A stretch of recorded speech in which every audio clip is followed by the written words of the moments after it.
What's up, guys? Well, we are well into fall here. We had our first frost last night, got down to 30. That means it's time to overwinter our Agapanthus. You can see our Agapanthus are beautiful, blooming all the way up until the very last of the days of sort of warmth.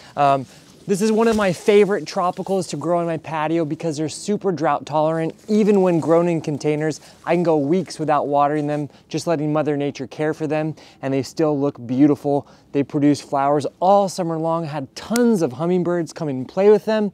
But best of all, they remind me of when I met my wife down in Chile. They had Agapanthus growing all over the place, all over the city of Viña del Mar where we met. So it's a plant that is very dear to my heart.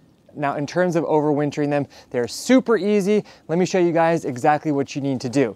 First thing, we're just gonna start by cutting all of that foliage back.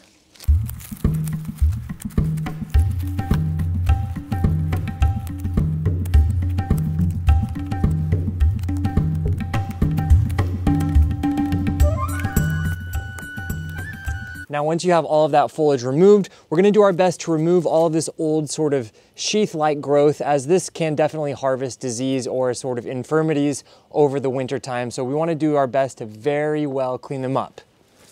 Just sort of picking as much of that out as we can. You can see I'm moving fast because my hands are freezing. All right, that looks pretty good, doesn't it? Really nice and clean. All right, I got all 4 of them clean. You can see how beautiful they're looking. This guy over here definitely needs to be repotted next spring. It exploded this year.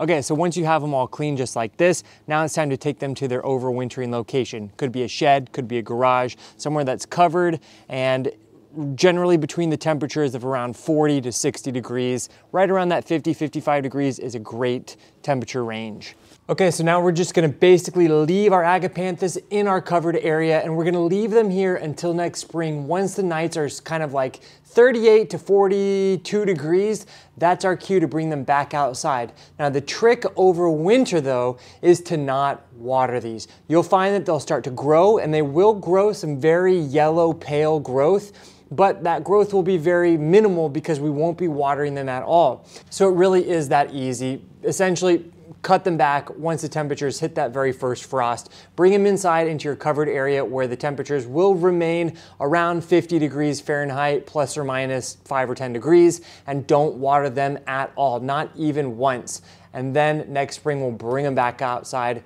chop them back again, and let them restart, refresh, and then we'll get to enjoy watching them provide us with their beautiful foliage and awesome blue flowers. Anyways, I hope you found this video helpful, short, and to the point. I'll catch you guys soon. Ciao.